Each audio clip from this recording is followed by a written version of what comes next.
Зэвцхан тэгэхээр хэдүүлээ God of High School-ийн дараагийн партаар олцож байна. Тэгээ бичлэг хэлэхээс юм лайк болон subscribe дараад тэгээд доорх нас руу үнэхээр доноши гэдэг өгөрэй. Хэрвээ доноши ивэл дараагийн контентын чанар маань улам сайжраад хоорондын зайн хүртэл ойрцно гэж хэлээд байгаа шүү дээ. Тэгээд та хэд маань ойлгосон байх гэж найдаж байна. Тэгээд лайк болон subscribe дарчихсан бол одоо шууд цуврал руу гарцгаая.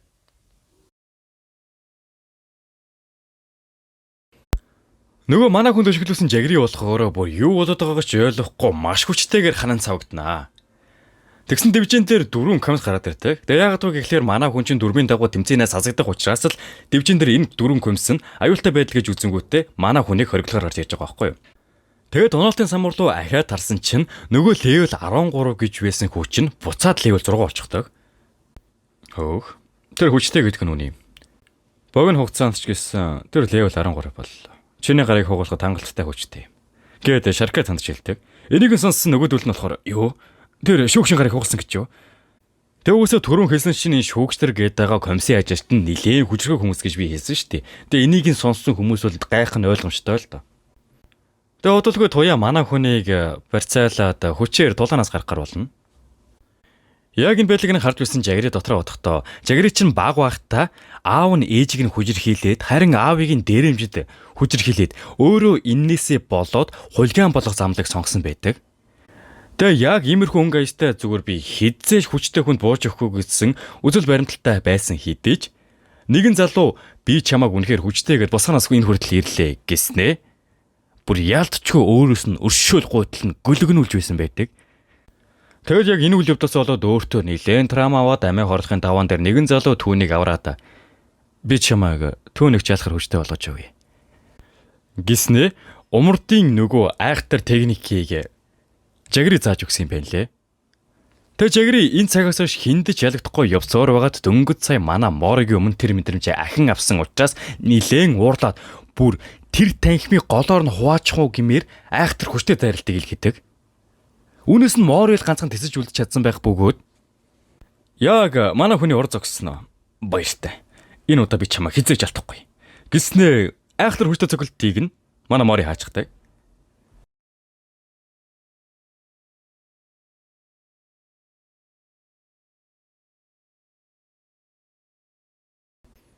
Тэгээ яг саяны үйл явдлаас болоод манай хүн чинь бүр амар од болж байгаамаа. Яа танхимаас яг гарах үе мүйтэй баслаа. Уг үйл явдлын дараа хэдэн консийн гишүүд нь хоорондоо ярилцж байдаг. Тэрний төвшин өршлөгдсөн. Тэгвэл өдөх хүртэл төвшин өршлөгдсөн хүн 3 боллоо. Тэр энэ хэсгийн хамгийн өндөр боотой хүн. Тэр бидний хайж байгаа төлхөр бололтой. Шийд рүү гарахад эрт байна. Энэ тэрний дулааны урлагийн мөн чанарч байж болно. Би хизээж төвшнөө өөрчилдөг дулааны урлагийн хүнийг сонсч байгаагүй. Хэдий ганц удаа ч гэсэн би харж байсан. Тийм хүн байдаг. Хойд Солонгосын ITF тайквондо ялагснаас өмнө Солонгосын ерөнхийлөгч үүний эсрэг арга хэмжээ авах шийдлийг олгож тушаасан. Тэгээд тэд ITF тайквондог судалж эхэлсэн. Тэд ITF тайквондогийн сул талуудыг олсон. Мөн үүн дээр дайсны байр руу нууцтаар явдаг чадварыг нэмсэн. Хэдэн жилийн дараа төсөл амжилттай болсон. Хойд Солонгосыг эсэргүүцэх төгс тулааны урлаг. Өмнө солонгосчууд үүнийг шинжилсэн тайквондог. Гэхдээ энэ цааш өвлөгдөх болсон. Учир нь өмнө солонгосчууд ри тайквондогийн бүгд тулаанчтай хойд солонгос руу явсан. Улмаар тэдний нэгээс нь бусад бүгд алагдсан. Ри тайквондогийн үүсгэн байгуулагч мөн цорын ганц амьд үлдэгч Жин Тааж. Зөрний одоо Жи Таажийн гээд ри тайквондогийн үүсгэн байгуулагч нь манай Моригийн төрсөн өвөө байж таардаг. Тэгэхээр одоо манай Мори чинь алдагдсан ри тайквондогийн цорын ганц өв залгамжлагч аа гэсэн үг. Манай намууны нэгэн охинтой юм ярьж байгаа бөгөөд энэ охин нь болохоор энэ тулаанд орж байгаа цорын ганц зорилго нь зүгээр л комисси ажлаачдыг өөр юм болгох гэж авсан. Ятаж энэ охины тулаан нэхлэх бөгөөд тэр охин чинь бүр нэг эрэхтэйг шууд л дагцаараас авдаг. Дэнийх нь болохоор мэрэгжлийн бүхэл юм байна л дээ төрлөн. Тэгээд левел нь 10. Мэдээж өрсөлдөгчөө ядах юмгүй ялсанд нь эргэн тойрны хүмүүс нь нилээн гайхнаа. Одолгүй ардаас нөгөө би та нарыг хэлээд өссөн баг сончоол гээд бие тавирах хосолтой залуу гин тулаа эглэхэд тэр ч ихсэн зүгээр л нэг бейсболын цохиороор өрсөлдөгч амархан гэж нэлж чаддаг. Тэгээ өөрөөхөө тулаан нь жоохон залжин төрлийн нөхөрл юм шиг байгаа. Зураглал нөгөө комисси хоёр залуу руу шилжтнэ. Энэ хоёрыг яах ч байгаа гэхлээр хоорондоо тулдах гэж байгаа юм баха хөрх юмтан. За тэгэхээр одоо угаасаа нэрээ өгөх цаг боллоо. Шар өстэй залуугийн Шарка харин энийг нь тамхичин болохоор нь Тамира гэдээ өгчээ заа юу. Тамира Шарко хоёр яг яагаад тулах гээд байгаа вэ гэхлээр зүгээр л нэг нэгэндээ зураг. Тай.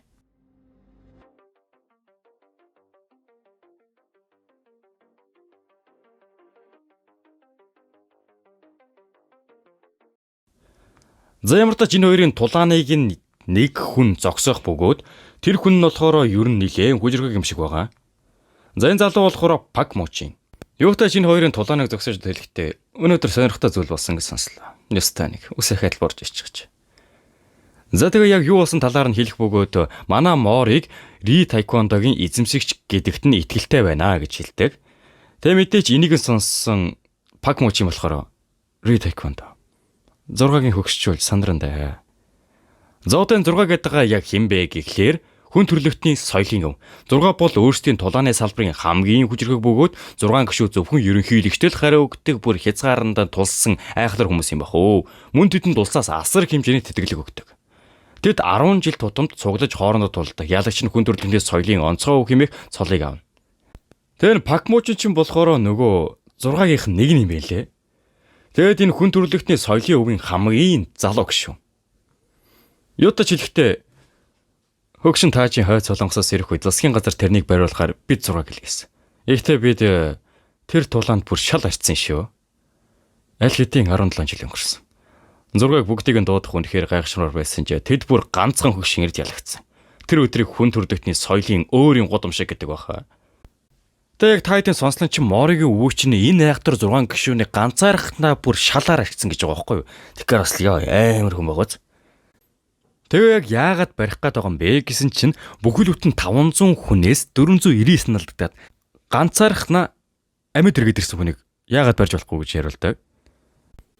Тэгээ одоо байж заханд Пак Мучины толгой дээр байгаа сөрөн таажи өвгөндөө толдож байхдаа л авсан юм байлээ л дээ. Тэнгүүтээ ямар жаргаар хамаагүй би энэ хүүг айлгаж тэр хөгшөнтэй ямар холбоотойг нь хэлвэл. Тэгсэн Мори шууд л тэр үнэ чин тааж юм бол миний юу? Үнэхээр амарх юм. Энэ огтхон ч хөвгөлтэй биш вэ. Чиний эцэг эхийн тухайд гэсэн чинь өвөө намайг гүрний дөрөс олсон гэж хэлсэн. Та яагаад ингэж надад хандаад байгаа юм? Тэ өргөдөлөн манай Моригоор бүр хаана амьдрдгийг нь хүртэл заалгуулад авчдаг. Зөрөглөөс солиход манай намаанатай нөгөө бүх хэмэгтэй шүвгийн амьдар таарсан байдаг. Тэгэхдээ хөөөрхнө. Миний чамд өгсөн үлгээ бол модом сэдэм надад нөлөөлөхгүй. Чи жинхнийг л ашигласан дээр. Намаа өндөр гайхан юу гихтэн зэрэгцээ шууд л тулааныг ихэл гэж хэлдэг. Тулаан ихэлбэгүй юу манай хүнийг шууд л унгаанаа. Гэхдээ нэрэл хэлсэнчлэн модон сэлэм нь ерөөсөө нөлөөлдөхгүй хөөх юмтай. Тэгвээс мэрэглийн бүх гэдэг чинь зодоор маш сайн дайх ёстой учраас нөгөө мэдээллийн самбар дээр нь цус нь бүр 880 гэж байдаг. Харин манай намууных болохоор 470. Тэгэхээр баг 2 дахин их цустай л гэсэн үг байхгүй юу? Өргөдлөл манай хүн рүү дайрнаа. Тэгтэн намаа төсрөө утгатай. Тэрний би чулуушиг хатаа байж болно. Гэхдээ тэрний тонгоосон байрдал миний тайралтыг сулруулж байна. Тэгвэл ойлголоо. Тэрний хөвлийн болчин чулуушиг хатаа юу? Гэт хөвлөрүүн дайрахыг оролдог боловч зүгээр шууд л үсэрж гарч ирээд газартаа савааддаг. Байдлыг харахад үзэгчд бүгд л бүх хэмэгтэй талд орж байна. Намана хөөх ямтын юусаа босож чадахгүй хөвдөж байх зуурн эртгэн шиг буугаад өчгсөн дээр юм шүү. Одоо чи угаасаа босч ирнэ гэж байхгүй шүү дээ. Гэсэн манай хүн чулуушиг хатагтай гэсээр босоод ирлгүй яах вэ? Тэгэд бүх хэмэгтийг өөдөөс нүцгэн гараараа тулдгаар болноо. Үе мөчтэйг үлмөр байвал бууж өгсөн чинь тэр шүү. За битгий олон юм яриад вэ гэсэн чинь жинкнээсээ яг би энэ голоор нь хуваагдж байгаа юм шиг айхтар зүсэлт орж ирнэ. Тэгээ саяны зүсэлт нь болохоор хуурмаг үзэгдэл юм байна лээ л дээ. Чи рефлекс сайтай юм аа. Азар тэр чин чамайг аварлаа. Тэр тийм яриаггүй. Тэр үнэхээр намайг зүсч чадна. Тэрний цус одоо 70 гол болсон. Хэрвээ би нэг гараа өгвөл би тэрнийг гаргашаа шидээд ялч чадна. Гэс дотроо одоо за яах вэ? Нэг гараа өгсөн ч гэсэн буцаагаал наачхаас хоош гингүүтээ амар тэнэг бодготонготой буугаад өчтдөг. Тэр нь юу вэ гэхлээр одоо нэг гараа тасар татуулсан хүн комиссийн гишүүдэд муухай харагдан гингүүтээ шууд бууж өгснөөр манай намуунаа 73хан цустай нөгөөх нь 880 цустай ялалт байгуулчихдаг. За харин дараагийн тулаан болохоор хан давигийн эсрэг нөгөө биеийн тамирын хослолтой залуу. Ютаж хоёр оролцогч маань дэвжин дараагаар төрчихсөн байх бөгөөд шүүгч хэлэхдээ ямар зөвшиг зөвшөөрнө. Мөн тулаан тоо хоёрын аль нэг нь ухаан алдах эсвэл бууж өгөхөөр төрүүлжлэн. Ухаалаг байсан.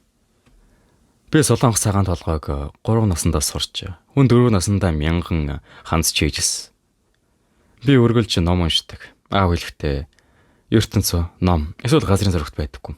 Чи найзуудтайгаа цаг өнгөрөөж байж, жинхэнэ дэлхийн ертөнцийн талаар мэдчихэв. Миний аав мөрдөгч байсан. Тэр бейсболын цагаараар муу цалсыг барьдаг. Миний хувьд тэр шударгасыг сахиулагч Баатар маань байсан.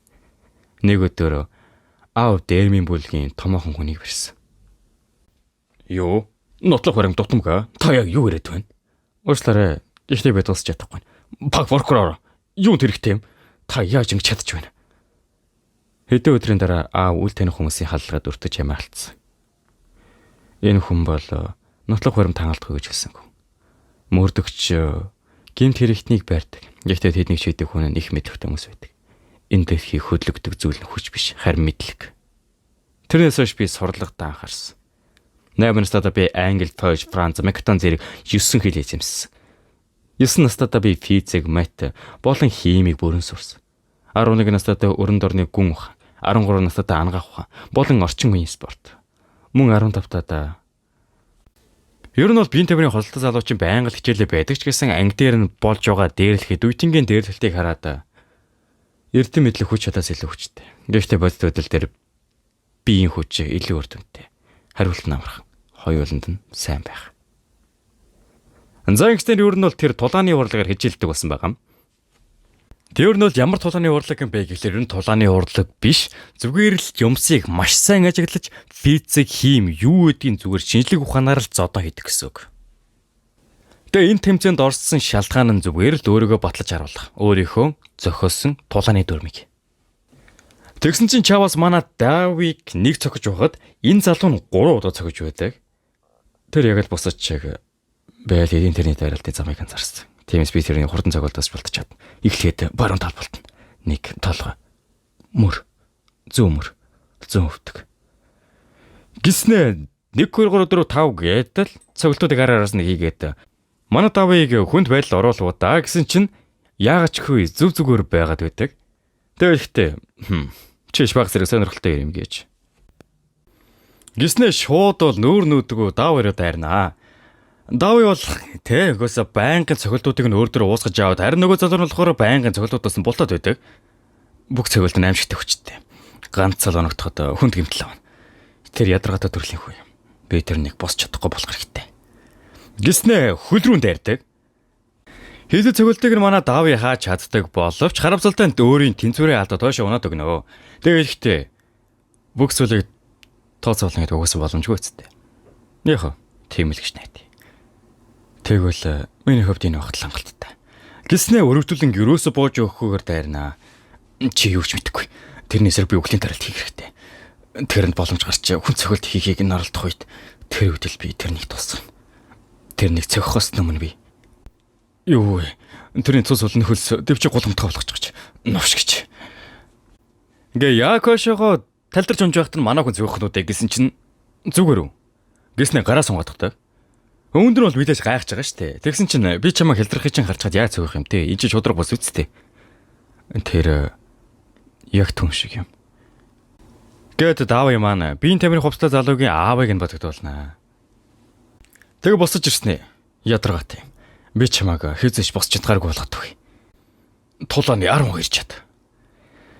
Гиснэ нилийн хүнд байдал оруулнаа манай хүнийг.